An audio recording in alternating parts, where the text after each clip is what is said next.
Good morning, students, and welcome back to this recorded session.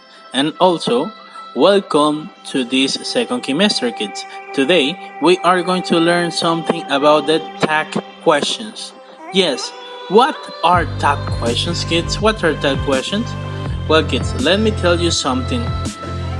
As you can see in the picture, it says you're seeing someone else, aren't you? Well, so we are making a question after a sentence. And let me explain you something. The tagged question or question tags that you can say, kids, it's a type of questions in which you have to short the question. You will have a short question at the end of a statement. Al final de la oración hay una pregunta corta. Question tags are used when asking for agreement or confirmation. Cuando están de acuerdo o confirmando algo. So what do you have to do? Well, kids, you have to make two types of sentences. So a positive statement and a negative question tag. Okay, for example, we have here, you are a student. Yes, hasta ahí podemos terminarlo. So that is a cool sentence, right? You are a student. But what happens if you want to confirm something? ¿Qué pasa si queremos confirmarlo? Tenemos que ponerlo, aren't you? Am I right? ¿Estoy bien? You're a student, aren't you? A subject pronoun comes after an auxiliary, a modal verb, or a form of the verb to be. For example, aren't you? And what happened with the negative statements? In the negative statement, so we have to use it, and also we have to use in change, en cambio tenemos que utilizar, so a positive question tag. For example, Mary isn't a teacher. Mary isn't a teacher. Is she a teacher? Mary isn't a teacher. Is she? And it says, a subject pronoun is used to replace a noun or noun phrase. Okay, it is pretty important the intonation of this. So si no tenemos la entonación adecuada, so people won't learn about it or won't understand us. No pueden entendernos. So intonation is the rise and fall of the voice in speaking. For example, you have rising information. You say, John doesn't speak Spanish. Does he? John doesn't speak Spanish. Does he? Like that. If the intonation of the question tag goes up, it means you are not sure and you want to know the answer. Cuando no estás seguro y quieres saber la respuesta. And what happened with the other one? The falling intonation. John doesn't speak Spanish. Does he? If the intonation of the question tag goes down, it means you are checking or confirming information that we are sure of. It can also be used when making conversation. Okay, let's continue. Now here we have some examples about the question tags in English. Well, kids, firstly, as you can see, we have the verb be, the present of the verb be, and then we have the positive sentence and the negative tag, and the negative sentence and the positive question tag. For example, present be, she is American. Isn't she? You know, is in negative, right? Or maybe you have to say, she isn't American. Now the sentence, as you can see, is in negative. Is she? You have to make with the question tag. Now what happened with the present simple? You study English, don't you? Or maybe in the negative, you don't study English. Do you? So you are confirming. You want to confirm.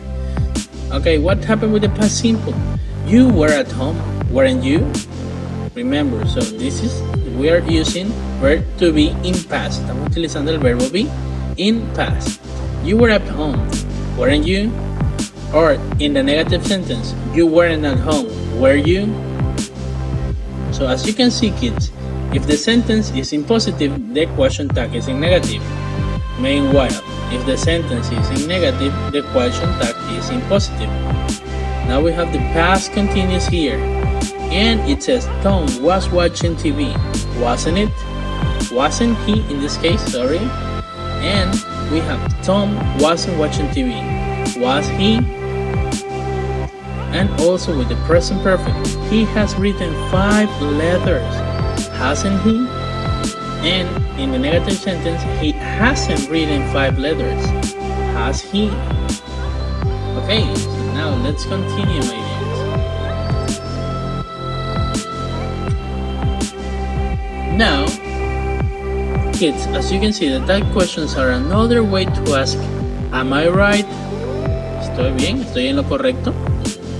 So for example, today we are just making that questions we can. So, el día de hoy vamos a hacer solamente that questions con el verbo can. For example, you can swim. Am I right? ¿Estoy bien? ¿Estoy en lo correcto? So what do we have to make? We have to change. You can swim. Can't you? You can run, right? We can go, right? He can ride a bike, right? She can see me, right? What happened? You can run? Can't you? We can go? Can't we? He can ride a bike. Can't he? She can see me, right? Or she can see me. Can she? So you want to confirm. You are asking. So how do you make a cut at that question? Well, kids, that questions that you have to make are changing but by using the same verb. Okay, so for example, you can run, and then you have to put you at the end, and also, so first you have to find the subject of the sentence, and then kids, you have to use the verb. So the verb in this case can, so you have to change it to the opposite. What is the negative of can? Can't. Okay, let's continue. It's pretty easy, huh? Okay, let's continue. Follow the same rules for a can't sentence. She can't fall. Can she? You know, so it is in negative sentence.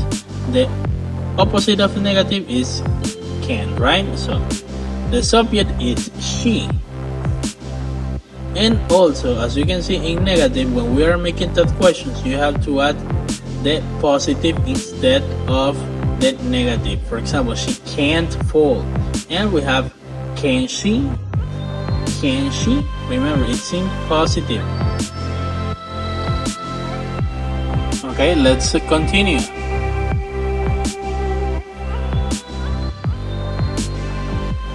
You can fly, right? We can't watch TV, right? He can't read, right? She can't fall, right? Well, for the first one, you have to use can you. You can fly, can you? We can't watch TV, can we? He can't read, can he? She can't fall, right? So, or she can't fall, can she? Okay, kids. I hope that you really like this class. I have to say thank you, kids, and goodbye.